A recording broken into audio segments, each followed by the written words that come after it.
So 2 days left, gang. Today we're going to go over the answers for the second practice test that you guys took. Hopefully you've had a chance to do those two questions. So I just spent the last couple hours, I have a little sunburn here already.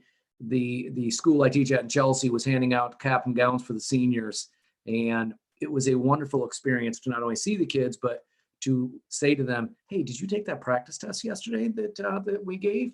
And how many of them went, I haven't gotten there. I said, perfect. You have plenty of time. And today at 3, we're going to go over the answers. So if you happen to be one of those students, welcome. And to everyone else, hopefully you found the test relatively easy. Hopefully you've gained some confidence. Hopefully you get all the points. Today, what I'm going to do is go through the answers. We're going to do two things. I'm going to tell you, it looks like a total of, there's a lot of points here. I'll go through the points with you. And tell you roundabout-ish what the 5s would be. And then I'm also going to go through what the most common errors were when this was given on the AP test, okay? After we're done going over it, that video that I was supposed to play Tuesday, some of you might remember, there was a flaw in the system. I believe the system flaw might have been me. Today I'm going to play it so you guys don't have to waste your time on your own time. Just sit and watch 15 minutes and then we're done. Tomorrow, last day of review. Can you believe it? That was fast. Tomorrow, what I'm going to do is give you my top 8, 10 tips. I'd know this. I would know this. I would know this type thing. And then I have a sheet of the micrographs that you need to know. Remember, just because you don't have to draw the graphs, you still have to know the graphs. I've harped on this for the last 5 weeks with you guys. If you know how to draw the graphs, they tell the story. And so you can sit there and, talk about why this is there and all that. So that's tomorrow. Okay. And that'll be our final day. And it'll be a quick day, probably 15, 20 minutes max. And then we're done. And like I told you, I want to, for those of you who have watched most of these videos, I would really be interested to know. You can just email me. It's mpedlo@chelsea.k12.mi.us. And let me know how you did when the scores come out in the middle of July. I'd be very interested to know. If you watched every video and you get a 1, I'm sorry, I take no responsibility for that. Okay, so let's get busy. Let's go over these. Welcome to everyone today. It is good to have you back once again. Mr. Pedlo up here in Chelsea, Michigan, where we're looking at a low of 25 tomorrow. So you Southerners, you got it made down there. So here we go. Okay. First, before we go over these, remember, I'm not going to take your time and go through this, but here are the 5 things they recommend. So if you need to, if you're not watching this live, or if you are and you want to go back, they highly recommend that the day before your exam that you do these 5 things. Okay. So go over and just check these off. So question number 1, if you, like I tell my students all the time, if you have a chance and you can point this, keep track of your points, then when you're done, I can kind of go through and say, if you got this many points, it would have been about this, okay? So question number 1, let's see here, 11-point question. So using labeling on the graph, you have a art museum, right? Imperfectly competitive firm here, monopoly, and using the labeling, show the price and quantity A1 for 1 point if they maximize profit. So remember, here, let me get this little laser thing here. That'll help out a little bit. So you just simply go where MC crosses MR and down. So 1 point if you said Q2 and the price is P5. So you had to have both price and quantity to get the point, not a point for each. So 1 point if you had Q2, P5. If they maximize total revenue. So think to yourself, where does a firm maximize total revenue? It's where your marginal revenue is 0, right? Because if marginal revenue is positive and you sell one more good, you get additional positive revenue, then you have not maximized revenue. And if you sell the next good and it's negative, then you're too far. So you go right where MR crosses, and that does appear to be Q4 inferior price. You always go up your demand curve and over, and it's P3. And yes, I realize these lines are close together. I did not draw this graph. So 1 point if you said Q4, P3, I know what you're saying, you're all 2 for 2, feeling good. A3, the museum maximizes the sum of consumer and producer surplus. So where is that? Well, remember, that is where you are allocatively efficient, right? Allocative efficient, it's where marginal benefit equals marginal cost, where price equals marginal cost. It is also equilibrium on a graph. We know that you maximize surplus when you're at equilibrium. So if this is your demand curve, and we know your marginal cost is your supply curve, your equilibrium is right here. So 1 point if you said Q3 P4, because it's allocatively efficient. If you got that, well done to you. Pat yourself in the back. That's a tough one. And then A4, They maximize its attendance as long as it breaks even. And so when they talk about break even point, you're talking about where price equals average total cost. You are breaking even. So go right here, and that's Q5 P2. Okay, so that was 1 point. So we're at 4 points right now. B, when the attendance is Q1, is demand price elastic, inelastic, or unit elastic? So go where Q1 is, right? So think about this, right? How do you know? Well, you go where your margin of revenue crosses your x-axis where it's 0, and make your dotted lines up right there at Q4. Everything this way, the demand is elastic, and everything to the right down here is inelastic. So Q1 is in the left. So the demand is elastic, and your explanation would be because marginal revenue is positive or marginal revenue is greater than 0. Okay. C, and that was 2 points. So 1 point if you said it's price elastic, 2nd point because marginal revenue is positive. So we're at 5 points now. C, assume the price is set at P2, assuming the existence of opportunity cost, indicate whether their accounting profits will be positive, negative, or 0. So this is also worth 2 points. 1 point if you said positive. So let's look at P2. Ooh, so P2 right out, if you go to your demand curve, that's where price equals average total cost. What does that mean? That means you have 0 economic profit if price equals average total cost. Okay, but remember, you have to subtract out your implicit, your opportunity cost from that. And you're left over with a positive number, right? Your accountant doesn't see that. So if I make 0 economic profit, what that means is I'm making as much money as I could, right? I'm making 0 in the next best alternative job. Well, I have to include my opportunity cost in that. If I subtract that out, I'm left with a positive number.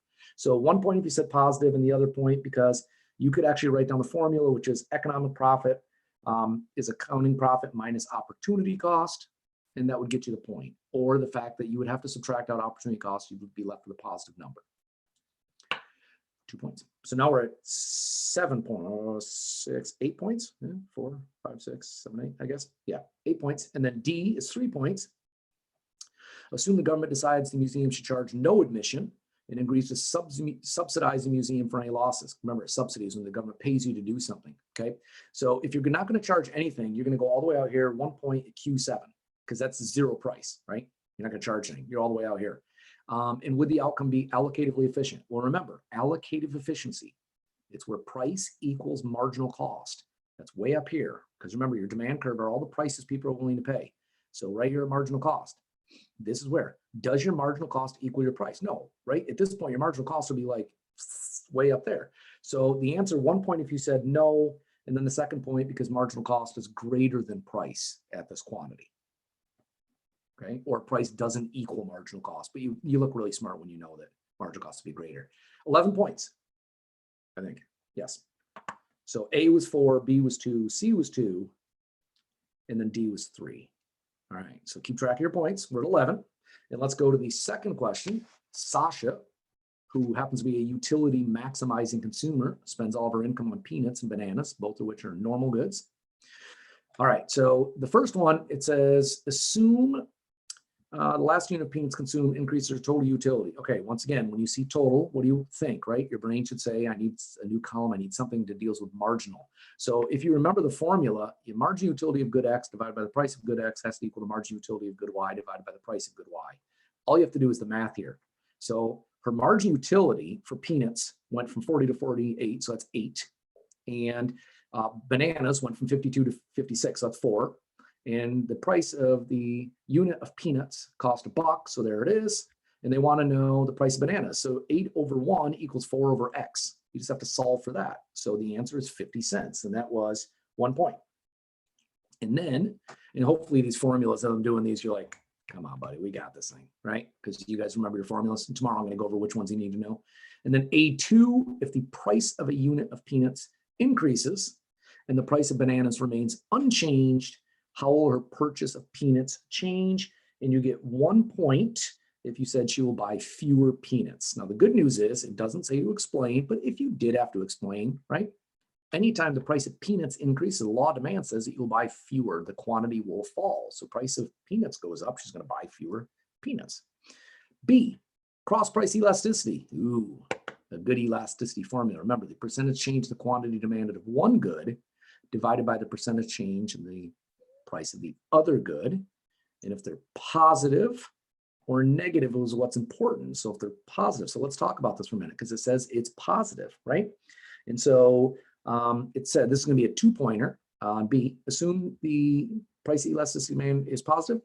Okay, so what does that mean? So stop right there and start to think in your question. Okay, what are they asking me? Which I keep telling you guys, right? Important to understand. What do they want me to know? So if it's positive, that means if the price of peanuts increases, then, right, the quantity demand, so you're looking at demand for the other good now. If it's positive, that means they'll buy more of those. What's that? That's a substitute good. That's a positive relationship. If the price goes up and you buy less of the other goods, negative, those will be complements. So the price goes up, you buy more of the other good, it's substitutes. So now you know they're substitutes. And then a widespread disease has destroyed the banana crop. So what does that do? Okay, if there's a disease, it's going to decrease the supply. So supply shifts left. So they're not asking about the equilibrium price and quantity of bananas. So this is one of those, you have steps. First step, it's positive. I know they're substitutes. Second step, disease destroyed the banana crop. Okay, now I stop there. Now I know that means supply of bananas fell, prices increased of bananas. What will happen to the equilibrium price and quantity of peanuts in the short run? Okay, so if there's substitutes and the price of bananas increases, demand for peanuts will now increase because bananas have gotten too expensive, right? There's like a disease killing them off, which there actually is. Read about it, it's crazy. 60 years, we might not be any bananas left, but it's another story. So the supply of bananas falls, price increase, now people rush out and buy more peanuts, demand increases. So 1 point, if you said they will both increase, and the second point on B, because it'll increase the demand for peanuts. And we know if demand increases, both price and quantity increase. So now you're rolling, you're at 4 points, and you get to G on your test. I know it says C here, but it's G on yours. So if you have G and you're wondering what's going on, right? A would have been E, B would have been F. And then G, it says, assume the price of bananas increases. Will the substitution effect increase, decrease, or have no effect? So now they're basically asking, does the student understand why the demand curve is downward sloping? And there's 3 reasons why, and they're going to ask you about 2 of them. So about the quantity of peanuts demanded, and it'll decrease. And they didn't say explain. We'll talk about that in a minute. And then what will happen to a real income, and that will also decrease. So so those are 2 points. So that was a 6-point question. Let's talk about C really quick. If the price of bananas increases, the substitution effect says that when the price of one good goes up, what do? You go buy other goods, right? You buy, I don't know, oranges, whatever. And so what's going to happen? So if the price of bananas increases, we know the law of demand says that the quantity demanded falls. Why is that? Diminishing marginal utility, substitution effect, right? As prices increase, you buy more substitutes. And then they're going to ask you about, right, C2, what happens to a real income? Once again, the income effect. If the price increases, it takes away your purchasing power. So your real income falls. So you'll buy fewer of something. So that's 17 points so far. Hopefully you're feeling good. Why did I put these 2 on here? Because I had a perfect competition the other day and a game theory the other day. And I thought, let's try and hit on as many possible different things that potentially you could see. And then let's get to the second question, which the old peaches and nectarines, and I know we did some of this earlier if you've been watching all these videos, both are produced under conditions of competitive, actually, you know what? Actually, we'll do it at the end. Okay, so Joyce, a producer in the peach industry, discovers a technological breakthrough that only reduces the cost of producing peaches. Explain how this will affect each of the following for Joyce. So here's the first thing you need to do. You need to realize they are not talking about the industry. They're talking about the firm. It's just affecting Joyce. It did not say it's affecting everyone, just Joyce.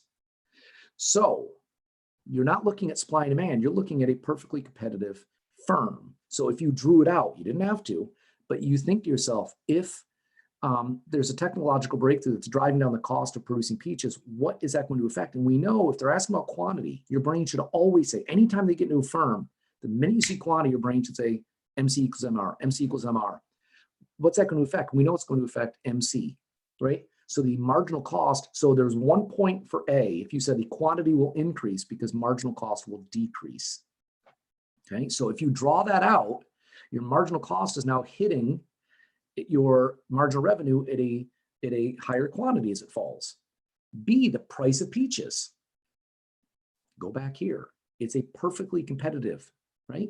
So as our marginal cost is falling, what's happening to our price? it's remaining the same for 1 point because she's a price taker, right? It didn't affect the market, it's affecting her. So she's taking the price that's been set in that marketplace. And then profits, 1 point will increase. And how do you get profits? Well, right, you're taking your total revenue and subtracting your cost. And if the quantity is increasing and price is staying the same, then she has to be making, and her costs are falling. So her price is increasing, she's selling the same quantity, so her total revenues are going up and her costs are falling, then profits have to increase. So that was 3 points. I can tell you right now, for those of you who are going, ugh, if you made a mistake, what you probably did on this was you probably said, oh, I know this. Change the technology affect supply, and you did the market instead of the firm. The second point, okay, down to D. Assume that all firms adopt the new technology, okay? This should have been the warning bell if you did it wrong in the top, that, uh-oh, I can't redo this. So for those of you who got A, B, and C right, you probably got D and E right. If all our peach producing firms adopt the new technology, explain how the adoption of the new technology will affect each of the following in the peach producing industry. Okay, so the price of peaches. You get 1 point, believe it or not, for D and E if you say price falls and quantity increases. There's 1 point total. The second point, because there will be an increase in the supply. So this is now where you're on your market graph. So what are you saying in this market graph? That if it gets cheaper to produce, we know firms will produce more, they can make more profit. So the supplies can increase, which drops price and increases quantity. So that's 2 points. Same with F and G, it's 2 points, one for the answers, one for the explanation. So this new technology is not applicable to the production of nectarines. Explain how the changes that occurred in the peach industry will affect each of the following in the nectarine industry. Now you have to go back to D and E. What did you just say is going to happen with the price of peaches? Okay, you just said the price of peaches are falling. And so if the price of peaches are falling and it said up here, I think somewhere, like they're substitute goods. So if the price of peaches get cheaper, what's going to happen? And we know, so the price and quantity are going to fall. And the reason why, that's 1 point. The second point, because there will be a decrease in the demand for nectarines. Okay, so how will that affect each following? So if peaches get cheaper because they're supplying more, people buy more peaches, therefore their demand for nectarines fall, which drives down price and quantity. So that's another 2 points. So far, you're probably getting these. These are supply and demand stuff. And let's go on to the very end here, H and I, and it says the graph above depicts the supply and demand curves for workers in the nectarine industry before the breakthrough, the technological breakthrough. Explain how this affects. So now they're asking about labor graphs. And I didn't throw an entire labor question at you guys. Do I think there could very well be one on your AP test? Yes. If you go back to, I think, unit 5.3 and 5.4 about profit maxing behavior in labor markets, really watch that video. I think it'll help you guys a lot. I'd really buff up on your labor graphs side by side. So what's going to happen to the wage rate for nectarine workers? Okay, you just got done saying that the demand for nectarines is falling. If the demand for nectarines falls, it drives down price. How do you get your marginal revenue product for firms, right? It's marginal product times price. And so if there's less people buying nectarines, well, guess what? They need less nectarine workers to pick because no one wants them anymore. So the wage rate will fall and the number of workers hired falls. So that's 1 point there. And the reason is it's going to drive down the demand for labor, right? Drive down the demand for labor is price falls, it drives down MRP for the firms. And so the demand for labor actually falls, okay? Or you talked about drive demand, less demand for the goods, less demand for the labor, right? Those are good answers. So that was 9 points. The first was, so 11 and 6, 17 and 9. So we're talking to 26. So I would say probably a 23 to 26, 22 if you're lucky. And then I would say probably like a, so let's just make it easy. We'll say a 23 to a 26 in that 5-ish range. These are very unofficial, non-college board sanctioned. 19 through like a 22-ish would be in that 4 range. And then like a 16 through 18, right? 15 even through 18. So if you're in those ranges, right, especially if you're in the 20 and above, then you can do really well in this test. You should feel really confident going in because you're getting the material, you're understanding. And if you made mistakes, just clean up the mistakes, right? That's kind of the easy thing to do. So really quick, let me go over what the most common errors, because some of you may have had the same errors. So on this first question, there were a couple major errors. There's three. Number one, kids struggle with this right here, the difference between economic and accounting profits, and the fact that you have to subtract out opportunity costs when I ask about those accounting profits. Okay, that opportunity cost is included in your cost curves, right? Because those are economic costs, but they're not accounting costs.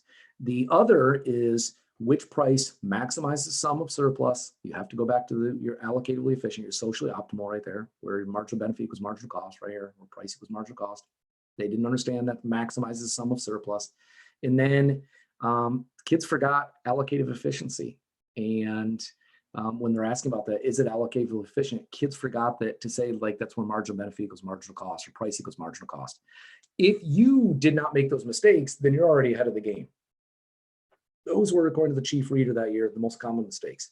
Okay, I'll give you the really good news. I tell my students all the time, don't get too excited, but this was an 11-point question. When this was given, the year the AP test was given, the average is 4.4.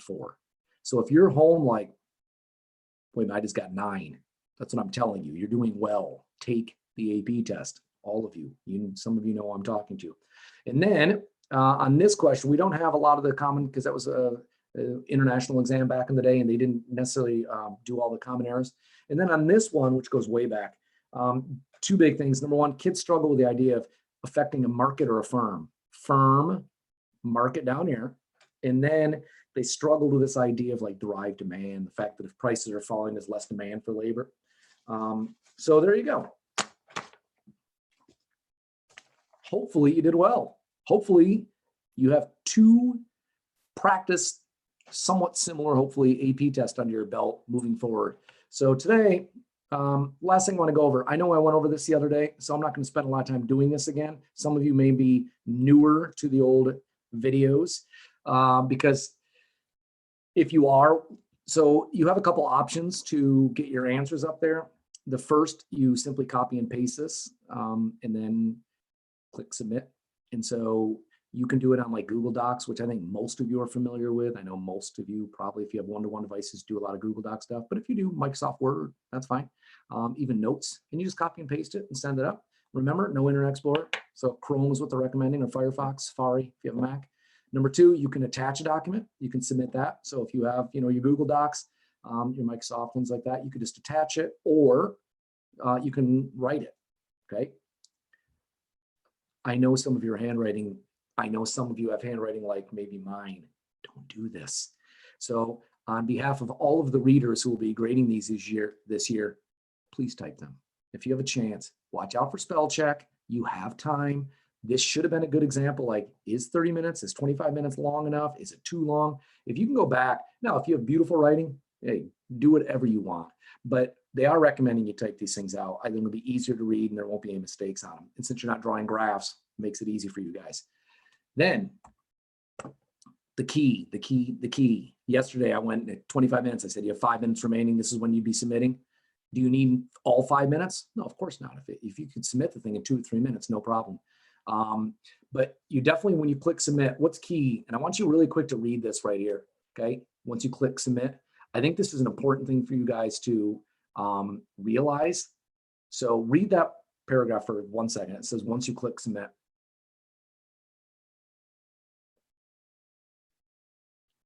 Okay. So that's an important point to make. I talked about this the other day.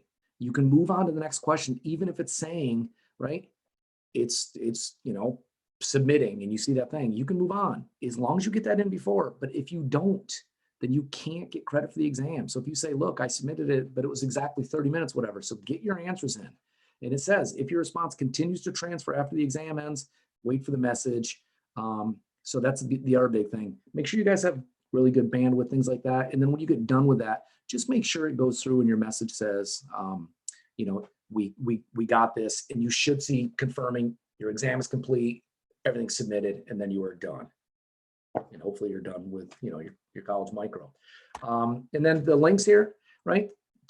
I don't think you can just click on these from YouTube, but if there's stuff on here, if you go into the advanced placement tab on YouTube, there's a lot of information right there. And I know there's questions. I've had kids reach out to me saying like exactly how am I going about doing this, all the answers are right here. Yes, it might take you reading or watching a video or two, but the big thing is some of these are really important, like this 5 steps before the exam day video.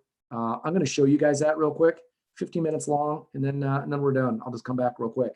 So this is a big thing, is just make sure that you are ready to go. Make sure your device is charged. Make sure you have notes that you can write on your graphs. Just make sure of these things, okay?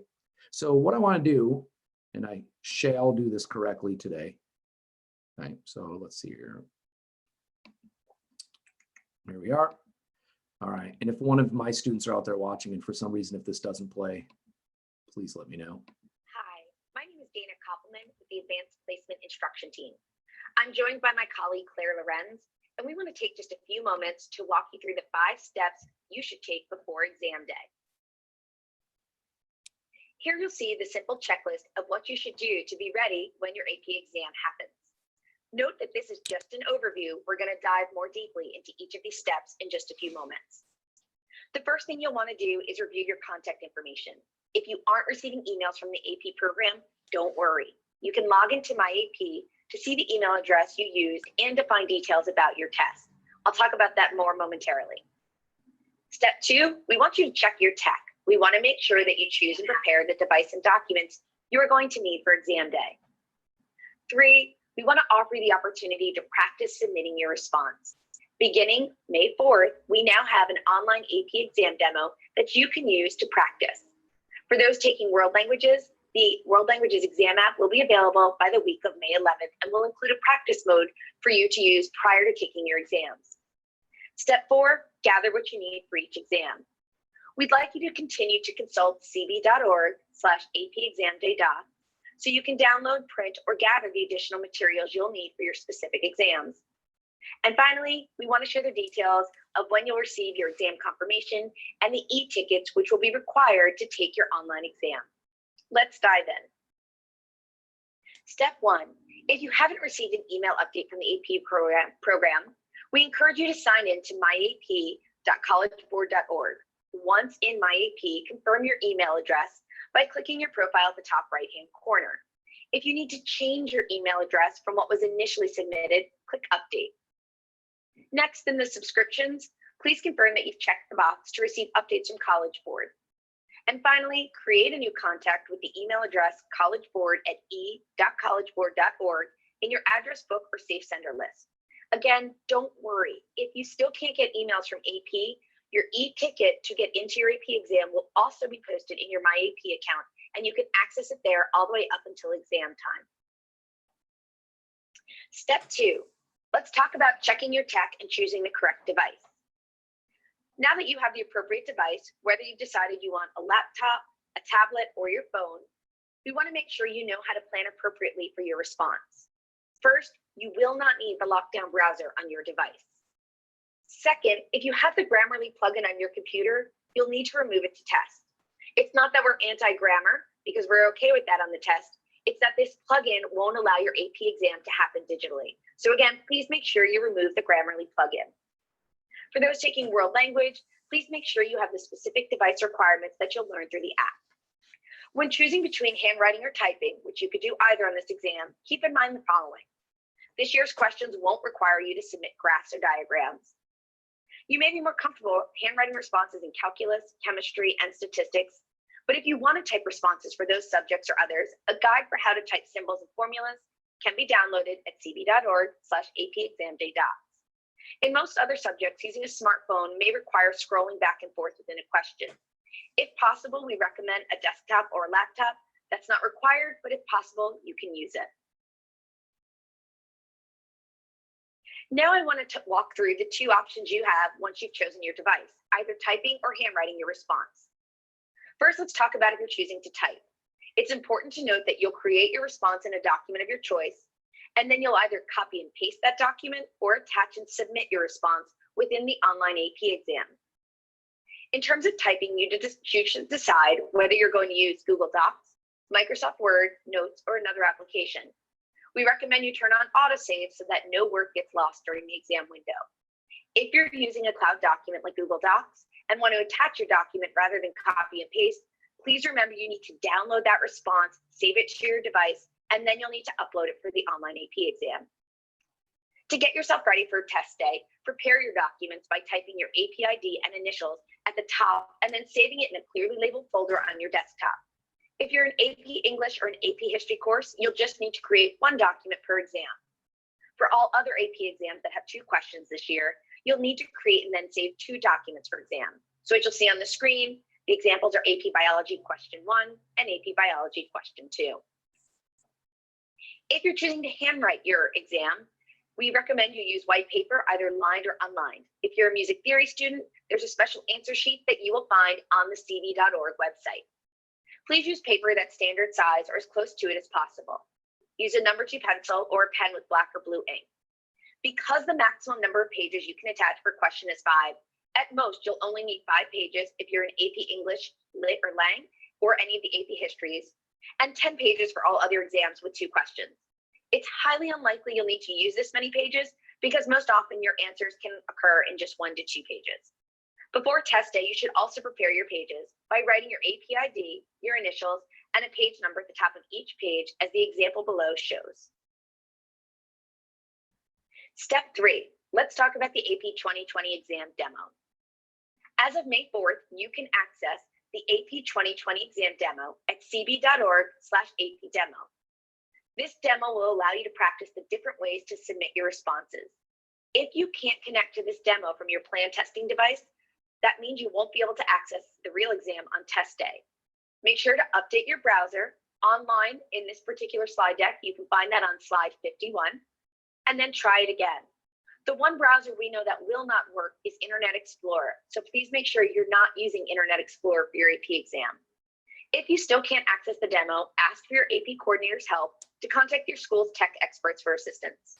Please note that you can do the practice demo as many times as you want to make yourselves as comfortable as possible for exam day.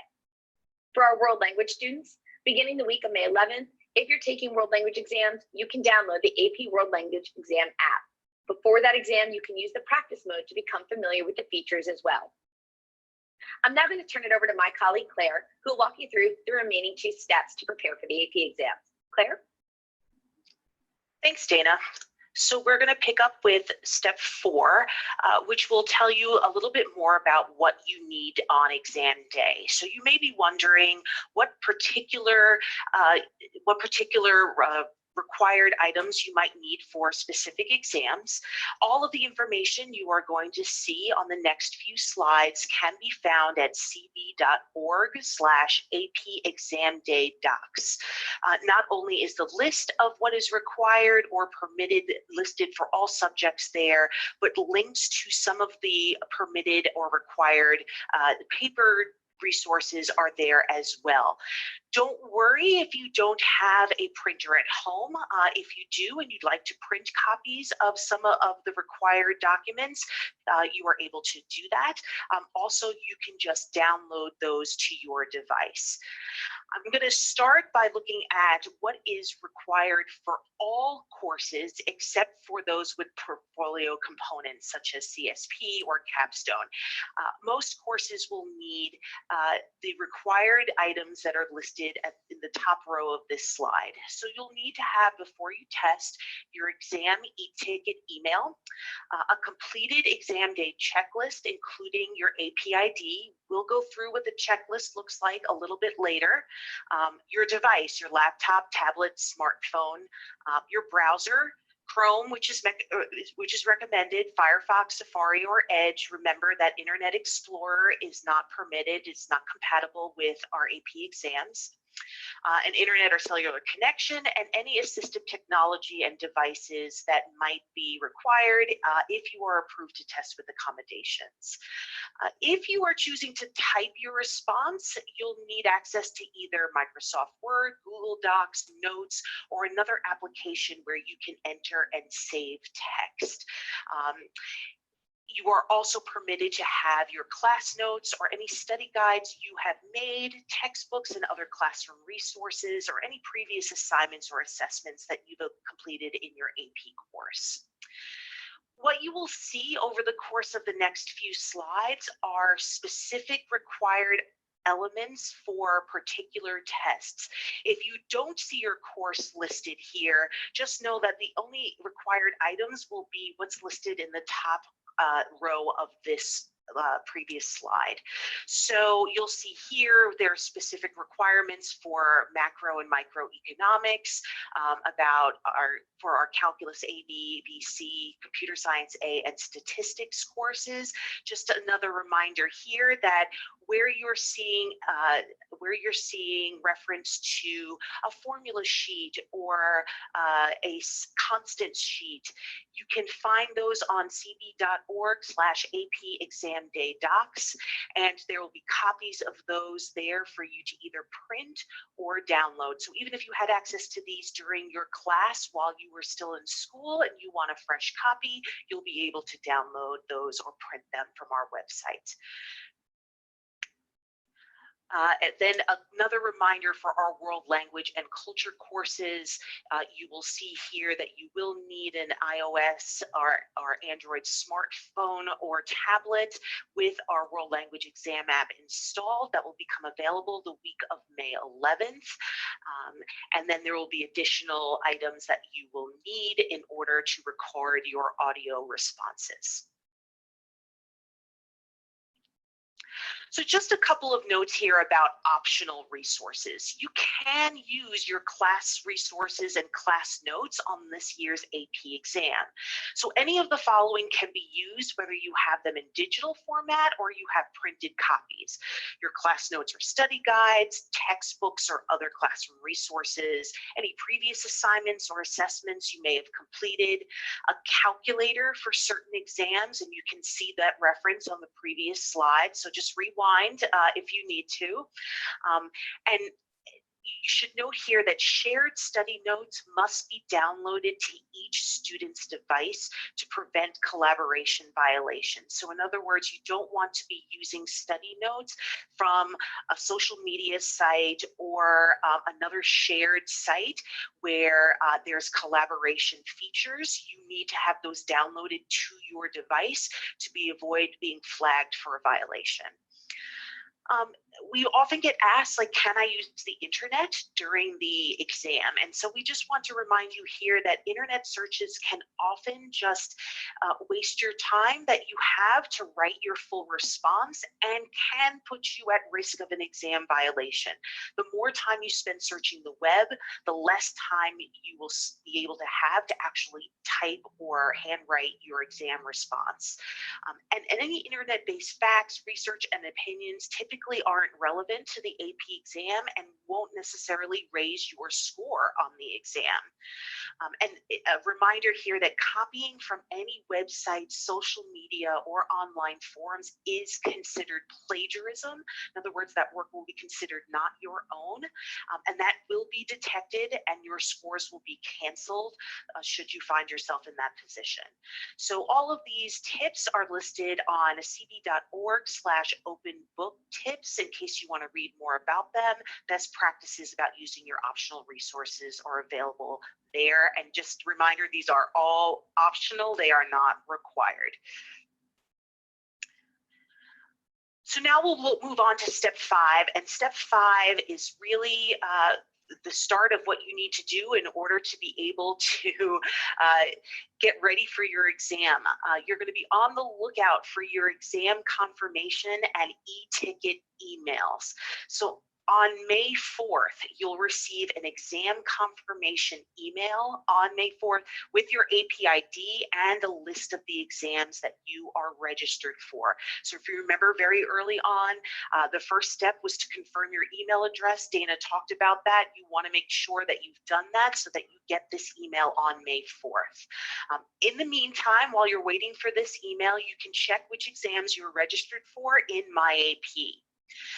If you are not listed as registered for an AP exam, you weren't part of the exam registrations we received from your school. And unfortunately, it's too late to generate an e-ticket for you to test this year.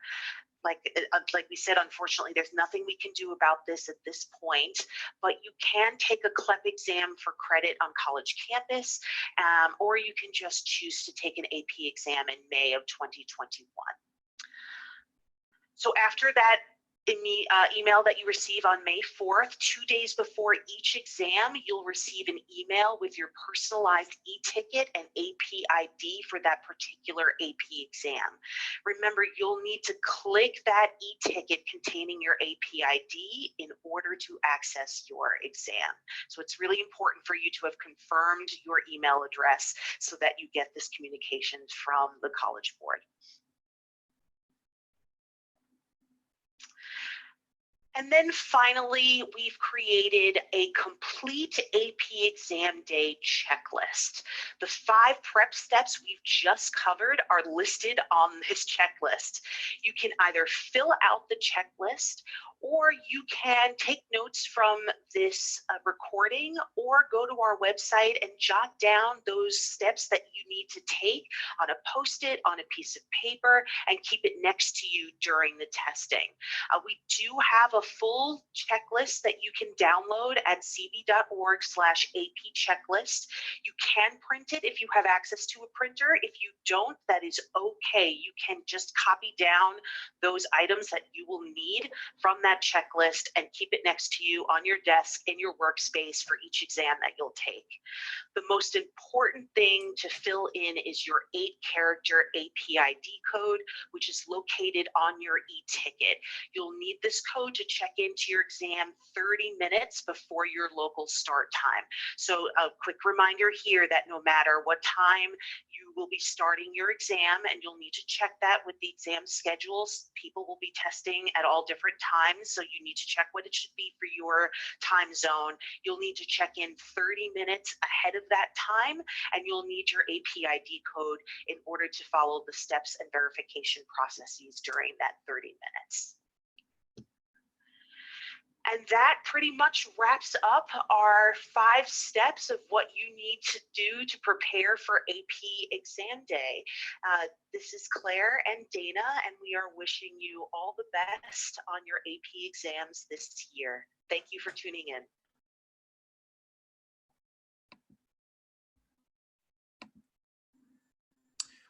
Well, there you have it. So hopefully that answers all your questions, and hopefully today going over this made sense with you guys, and hopefully you guys are in that mid-20s range, 23 through. So I will see you guys tomorrow at 3. So tomorrow's a wrap-up day. If you're going to join anything, we got 15 minutes of, all right, exactly what do I need to do well on this test? So I will see you guys tomorrow at 3. Last day. I'll miss this. Kind of talking to you guys. I will see you tomorrow. Have a fine afternoon. Take care of yourselves.